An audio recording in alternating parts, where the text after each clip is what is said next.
आ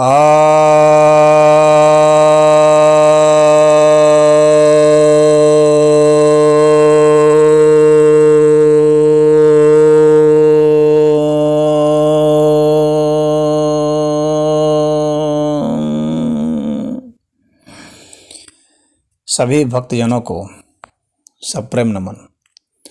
भक्तों, आज मैं आपके समक्ष श्रीमद् भगवद गीता के 10वें अध्याय के पहले श्लोक के ऊपर प्रवचन करने जा रहा हूँ।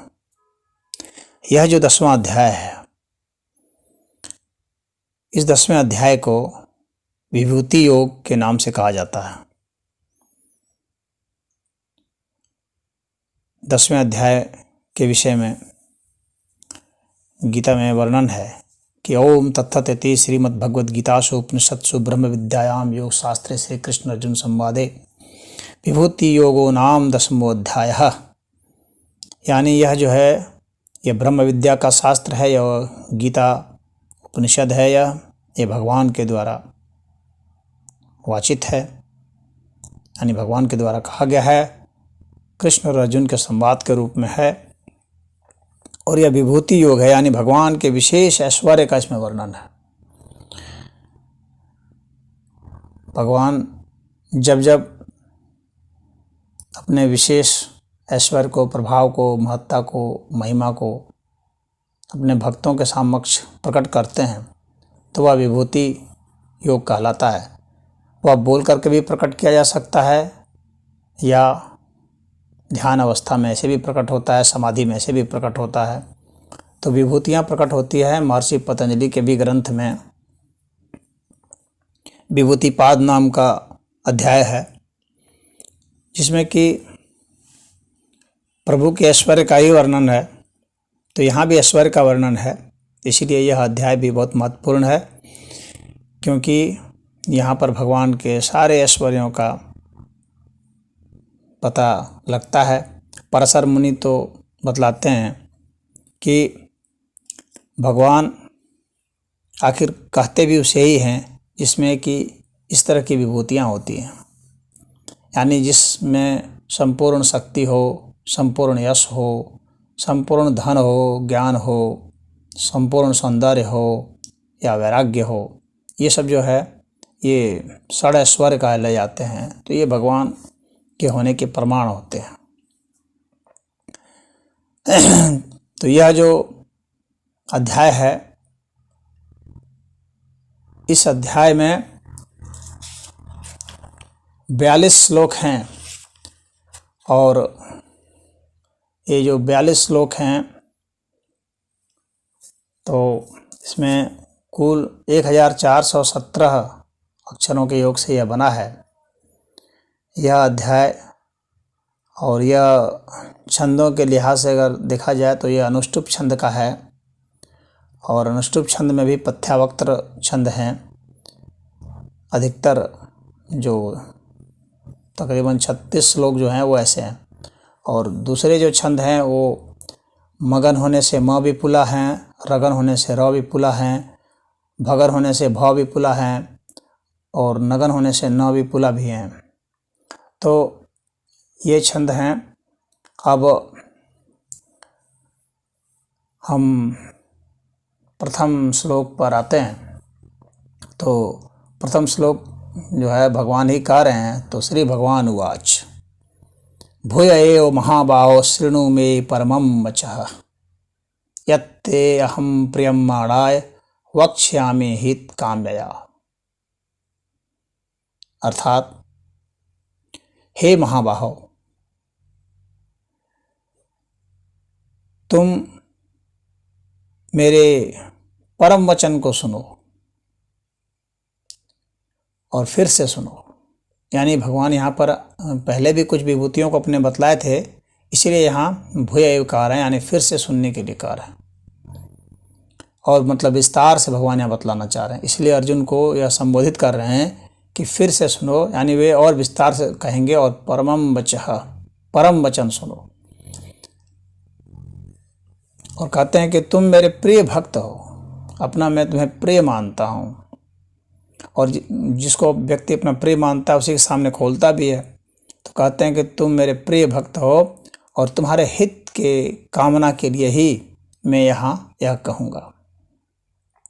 वैसे तो गीता में सभी जगह कामना से ऊपर उठ कर के बात की गई है, तो यहाँ पर भगवान ने कामना शब्द का प्रयोग क्यों किया, यह श्रोता के मन में बात उठ सकती है।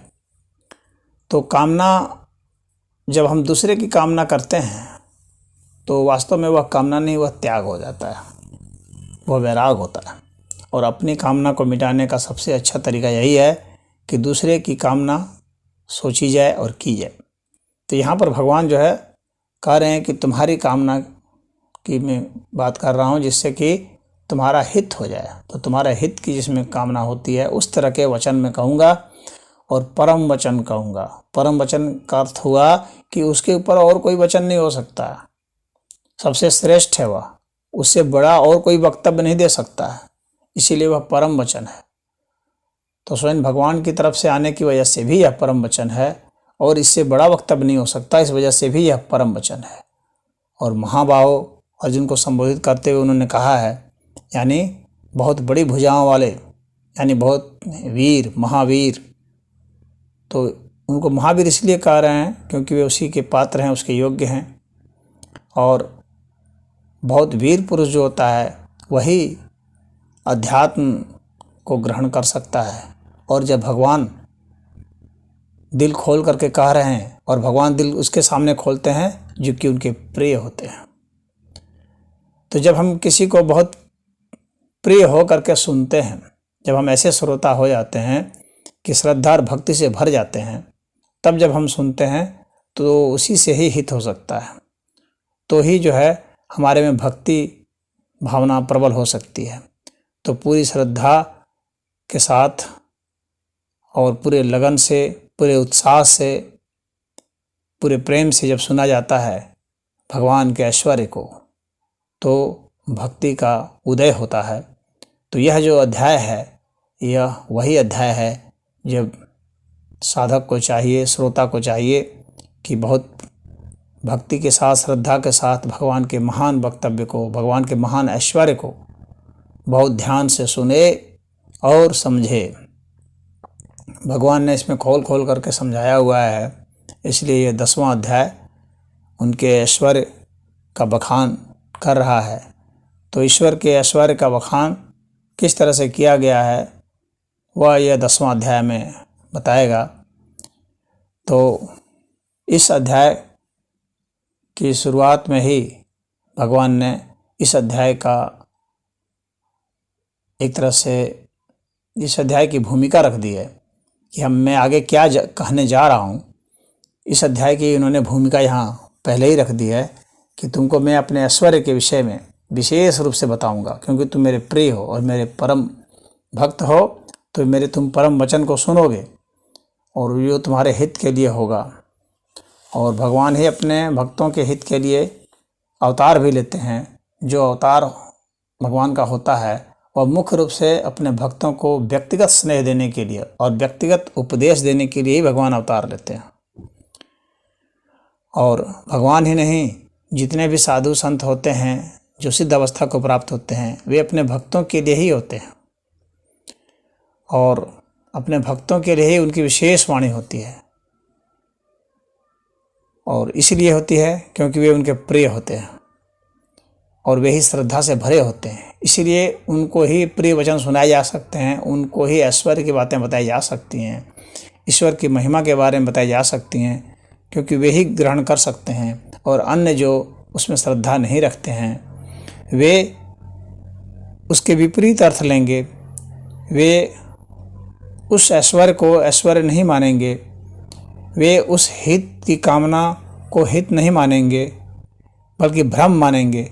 तो इसलिए उनके सामने इस तरह की बातों को नहीं किया जाता है, इस तरह की बातों को उन्हीं के समक्ष प्रकट किया जाता है। वो दिल वहीं खोला जाता है जहाँ पर उस दिल के भाव को ग्रहण करने वाला कोई हो। हर जगह दिल खोलेंगे तो दिल का अपमान ही हो जाएगा, इसलिए हर जगह दिल नहीं खोला जाता है, हर जगह अपने रहस्य को, राज को नहीं बतलाया जाता है। तो भगवान ने जहाँ जहाँ भी कोई विशेष बात की है वह या तो वहाँ पर परम वचन का प्रयोग किया है या रहस्य की बात की है। तो इस श्लोक में इतना ही। ओम हरि।